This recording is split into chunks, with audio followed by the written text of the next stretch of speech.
नमस्कार, द नगरी न्यूज की खास पेशकश खबर दिन भर में आपका स्वागत है। मैं हूं दीक्षा शर्मा। चलिए रुक करते हैं दिन भर की बड़ी खबर को। राजस्थान के भरतपुर जिले में रविवार 29 जून को आयोजित जाट समाज की होमगार्ड सभा में राष्ट्रीय लोकतांत्रिक पार्टी के संयोजक और नागौर सांसद हनुमान बेनीवाल ने एक बार फिर राजस्थान की राजनीति में अपनी सशक्त दावेदारी पेश की है। इस सभा में उन्होंने खुद को मुख्यमंत्री पद का दावेदार घोषित किया और साफ कर दिया कि वे उप मुख्यमंत्री की कुर्सी नहीं लेंगे। उनके तेवरों और शब्दों में आत्मविश्वास झलक रहा था और उन्होंने अपने पुराने राजनीतिक अनुभवों का हवाला देते हुए कहा कि वे सिर्फ मंत्री बनने की लालसा नहीं रखते, बल्कि उनका लक्ष्य है मुख्यमंत्री बनकर जनता की सेवा करना। इसके अलावा सभा में बोलते हुए बेनीवाल ने कहा कि जो मेरा थैला उठाते थे वे दो बार मंत्री बन गए हैं, लेकिन मैं उस कुर्सी की तलाश में हूँ जिस पर बैठते ही लाखों लोगों का भला हो, और वो मुख्यमंत्री की कुर्सी। उन्होंने साफ कहा कि वे उप मुख्यमंत्री जैसे दुल्हन के रोल में नहीं बल्कि दूल्हा यानी मुख्यमंत्री बनने को तैयार हैं। तो वहीं राजनीतिक संघर्षों का चर्चा करते हुए उन्होंने पूर्व मुख्यमंत्री वसुंधरा राजे पर निशाना साधते हुए कहा कि 2003 में जब वसुंधरा ने उन्हें नागौर से टिकट देने का प्रस्ताव दिया था तो उन्होंने अपने पिता की पारंपरिक सीट मुंडवा से चुनाव लड़ने की इच्छा जताई थी। राजस्थान के दौसा जिले से एक बेहद संवेदनशील और चौंकाने वाली खबर सामने आई है, जिसने प्रशासनिक व्यवस्था और धार्मिक सद्भाव पर गंभीर सवाल खड़े कर दिए हैं। तो वहीं जानकारी के अनुसार दौसा में दो सरकारी अधिकारी गिरिजेश वर्मा आरएएस और जीनू वर्मा वीडियो को कथित रूप से धर्म परिवर्तन कराने के प्रयास में रंगे हाथों पकड़ा गया है। इस घटना ने स्थानीय प्रशासन के साथ साथ प्रदेश की राजनीति में भी हलचल मचा दी है। इसके अलावा बताया जा रहा है कि ये दोनों अधिकारी स्थानीय ग्रामीणों को लालच देकर धर्म परिवर्तन के लिए प्रेरित कर रहे थे। यहाँ तक कि जब यह जानकारी को सामाजिक कार्यकर्ताओं और ग्रामीणों को मिली तो उन्होंने मौके पर पहुंचकर इन्हें रंगे हाथों में पकड़ लिया और पूरे घटनाक्रम की जानकारी प्रशासनिक और राजनीतिक स्तर पर पहुंचाई। तो वहीं मौके से वीडियो फुटेज और कुछ दस्तावेज भी मिले जो इस आरोप की पुष्टि कर रहे हैं कि इसके अलावा इस घटना के बाद राज्य सरकार और जिला प्रशासन पर भी तीखा दबाव बना हुआ है। ऐसे अधिकारियों के खिलाफ तत्कालीन प्रभाव से निलंबन और कठोर कानूनी कार्रवाई की जाए।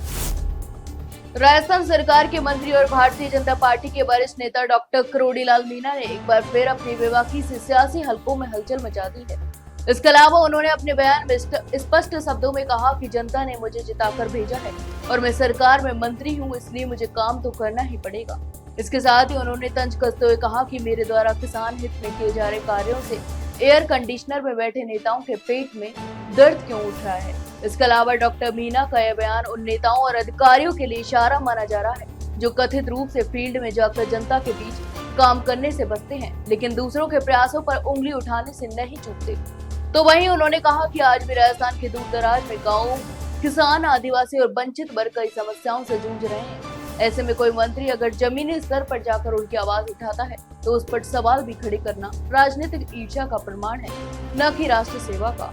तो वहीं डॉक्टर मीणा ने यह भी कहा कि वह केवल कुर्सी के लिए राजनीति नहीं करते, बल्कि किसानों, गरीबों और आदिवासियों की सेवा को अपना कर्तव्य मानते हैं।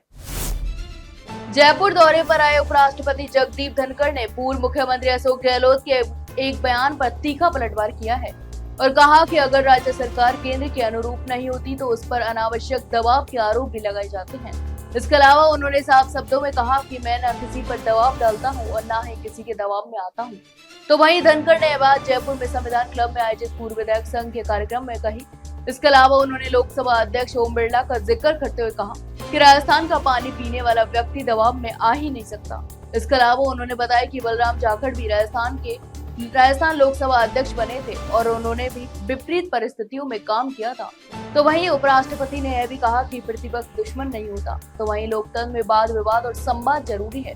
इसके अलावा अभिव्यक्ति लोकतंत्र की आत्मा है, लेकिन जब हम दूसरों के विचारों को महत्व नहीं देते तो लोकतंत्र कमजोर होता है। राजस्थान में गुर्जर आरक्षण संघर्ष समिति और अन्य पिछड़ा वर्ग यानी ओबीसी से जुड़े संगठनों की बरसों पुरानी मांगों को गंभीरता से लेते हुए राज्य सरकार ने 3 सदस्यीय कैबिनेट सब कमेटी का गठन किया है। तो वहीं मुख्यमंत्री विजयलाल शर्मा की मंजूरी के बाद मंत्रिमंडल सचिवालय ने इस संबंध में आदेश भी जारी किए हैं।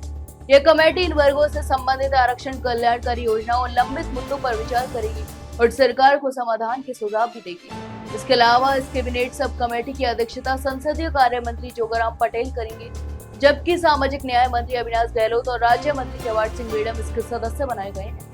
तो वहीं कमेटी के सदस्य सचिव के रूप में अतिरिक्त मुख्य सचिव सामाजिक न्याय एवं अधिकारिता विभाग को नियुक्त किया गया है। तो वहीं कैबिनेट सब कमेटी एमबीसी वर्ग को दिए गए 5% आरक्षण को संविधान की 9वीं अनुसूची में शामिल कराने जैसे महत्वपूर्ण मुद्दों पर विचार करेगी। इसके अलावा पुरानी भर्तियों में आरक्षण, रोस्टर का पुनरावलोकन, गुर्जर आंदोलन से जुड़े मुकदमों को वापसी, देवनारायण योजना जैसे कल्याणकारी कार्यक्रमों की प्रभावी क्रियान्वित, शैक्षणिक छात्रवृत्ति, साइकिल और स्कूटी योजना की समीक्षा जैसे विषयों पर समीक्षा और सिफारिशें की जाएंगी। जयपुर के सवाई मानसिंह अस्पताल से एक बेहद चिंताजनक मामला सामने आया है, जहां भर्ती मरीजों को सरकार द्वारा दी गई डाइट मेन्यू नहीं मिल रहा है, तो वहीं मरीजों को मिलने वाला नाश्ता, दूध और फल या तो गायब है या बहुत कम मात्रा में दिए जा रहे हैं। इसके अलावा सरकारी नियमों के मुताबिक हर मरीज पर प्रतिदिन 78 का भोजन खर्च किया जाता है, जिसमें सुबह दूध और उपमा या कॉर्नफ्लेक्स, दोपहर को रोटी, दाल, सब्जी, चावल और फल तथा शाम को चाय या सूप भी शामिल है। लेकिन हकीकत यह है कि नाश्ते में दिए जाने वाले 200 ml दूध की जगह कई मरीजों को सिर्फ 70 से 80 ml दूध ही दिया जा रहा है। तो वहीं उपमा, पोहा या कॉर्नफ्लेक्स जैसे आइटम कई वार्डों में नहीं बांटे गए। तो वहीं दोपहर में फल गायब थे और कई मरीजों ने बताया कि खाना बांटते वक्त ट्रॉली स्टाफ धीमे से नाश्ता कहकर चला जाता है, जिससे केवल कुछ ही मरीज सुन पाते हैं और उन्हें ही खाना मिलता है।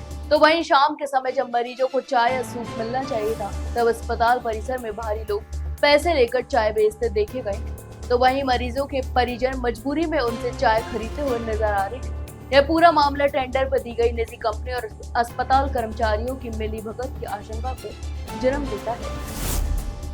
राजस्थान में मानसून पूरी तरह सक्रिय हो चुका है, तो वहीं पूर्वी राजस्थान की बात करें तो लोगों को भीषण गर्मी से राहत मिली। हालांकि लगातार बारिश से जनजीवन भी प्रभावित हो गया है। इसी बीच मौसम विभाग ने 29 जून से 2 जुलाई तक राज्य के 19 जिलों में येलो अलर्ट भी जारी किया है। इन जिलों में तेज मेघ गर्जन, बिजली गिरने, तेज हवाओं और भारी बारिश की संभावना भी जताई गई है। तो वहीं रविवार को अलवर, भरतपुर, दौसा, करौली, सिरोही सहित कई जिलों में भारी बारिश भी दर्ज की गई। मौसम विभाग का कहना है कि अब तक राजस्थान में औसत से 152% बारिश रिकॉर्ड की गई है। हालांकि श्रीगंगानगर में मानसून की बेरुखी जारी है, यहाँ अब तक बहुत कम वर्षा हुई। तो वहीं माउंट आबू में बात करें तो 17.0 डिग्री और श्रीगंगानगर में 41.4 डिग्री सेल्सियस तापमान दर्ज किया गया है। तो वहीं प्रदेश के जयपुर, भरतपुर, कोटा और उदयपुर संभाग में कुछ स्थानों पर भारी वर्षा की संभावना जताई जा रही है। रुड़की से एक बेहद दुखद और झकझोर देने वाली खबर सामने आई, जहां रविवार को कोतवाली क्षेत्र के जादूगर रोड के नजदीक तेज बारिश के दौरान सड़क पर पैदल चल रही एक युवती को तेज रफ्तार कार ने टक्कर मार दी। यह हादसा इतना भयानक था कि युवती की मौके पर ही दर्दनाक मौत हो गई। तो वहीं मृतका की पहचान कीर्ति निवासी खंजरपुर के रूप में हुई, जहां जानकारी के अनुसार कीर्ति बारिश से बचने के लिए छाता लेकर पैदल अपने घर की ओर जा रही थी। इसी दौरान एक तेज रफ्तार कार ने उसे टक्कर मार दी और टक्कर इतनी जबरदस्त थी कि कीर्ति दूर जाकर गिरी और इसके सिर में गंभीर चोटें भी आई। इस हादसे के बाद स्थानीय लोग और राहगीर मौके पर पहुंचे और पुलिस को सूचना भी दी। तो वहीं कोतवाली पुलिस ने तत्काल घटना स्थल पर पहुंचकर कीर्ति को अस्पताल पहुंचाया, लेकिन डॉक्टरों ने उसे मृत घोषित कर दिया। तो वहीं प्रत्यक्षदर्शियों के अनुसार कार चालक ने बारिश और फिसलन के बावजूद गति नियंत्रित नहीं की थी, जिससे हादसा हुआ। इस घटना के बाद कार चालक मौके से फरार हो गया और पुलिस ने मामला दर्ज कर लिया। हनुमानगढ़ जिले के हिरनावाली गांव में करीब 16 करोड़ रुपए की लागत से बनाई गई सड़क पहले ही बारिश में जर्जर हो गई है। तो वहीं बारिश के चलते सड़कों की मिट्टी भी बह गई है, जिससे जगह जगह गड्ढे और धंसाव भी हो गए हैं। इन खराब हालतों के चलते लगातार हादसे हो रहे हैं, जिससे गाँव के लोगों में भारी आक्रोश का माहौल भी बना हुआ है। तो वहीं ग्रामीणों ने गांव में प्रदर्शन किया और पीडब्ल्यूडी विभाग व निर्माण कार्य के ठेकेदार पर बड़े पैमाने पर भ्रष्टाचार के आरोप भी लगाए। इसके अलावा ग्रामीणों का कहना है कि सड़क निर्माण में घटिया सामग्री का इस्तेमाल किया गया, जिसकी वजह से सड़क कुछ ही महीनों में खराब हो गई। तो वहीं प्रदर्शन कर रहे लोगों ने प्रशासन से तत्काल जांच और दोषियों पर सख्त कार्रवाई की मांग भी की है। इसके अलावा चेतावनी दी कि अगर इस मामले में शीघ्र कार्रवाई नहीं की गई तो गाँव वाले आंदोलन करेंगे और सड़क जाम जैसे कदम भी उठाएंगे। तो वहीं ग्रामीणों का आरोप है कि निर्माण कार्य में बिना गुणवत्ता की जांच के भुगतान कर दिया गया है और सुपरविजन में भी लापरवाही बरती गई। हनुमानगढ़ जंक्शन में अखिल एकता उद्योग व्यापार मंडल की ओर से व्यापार प्रेरणा दिवस व दानवीर भामाशाह जयंती का आयोजन बड़े ही श्रद्धा और उत्साह के साथ किया गया। इस आयोजन में व्यापार त्याग और राष्ट्र सेवा के प्रतीक भामाशाह को स्मरण करते हुए व्यापारियों ने उनके आदर्शों से प्रेरणा लेने का संकल्प भी लिया। तो वहीं कार्यक्रम में प्रदेश कार्यकारी अध्यक्ष जसवीर सिंह बराड़ और प्रदेश महासचिव अमृतलाल गोयल ने विशेष रूप से शिरकत की। उन्होंने अपने संबोधन में कहा कि आज के व्यापारियों को केवल लाभ तक सीमित नहीं रहना चाहिए, बल्कि समाज हित में भी सकारात्मक योगदान देना चाहिए। इसके अलावा उन्होंने भामाशाह के जीवन को त्याग, समर्पण और देश प्रेम का जीवंत उदाहरण बताया। तो वहीं कार्यक्रम में जिला उपाध्यक्ष दीपक जिंदल, जिला महासचिव कमल कुमार सिंगला सहित कई गणमान्य भी उपस्थित रहे। तो ये थी दिन भर की तमाम बड़ी खबरें। कल फिर आपके साथ रूबरू होंगे, तब तक के लिए नमस्कार।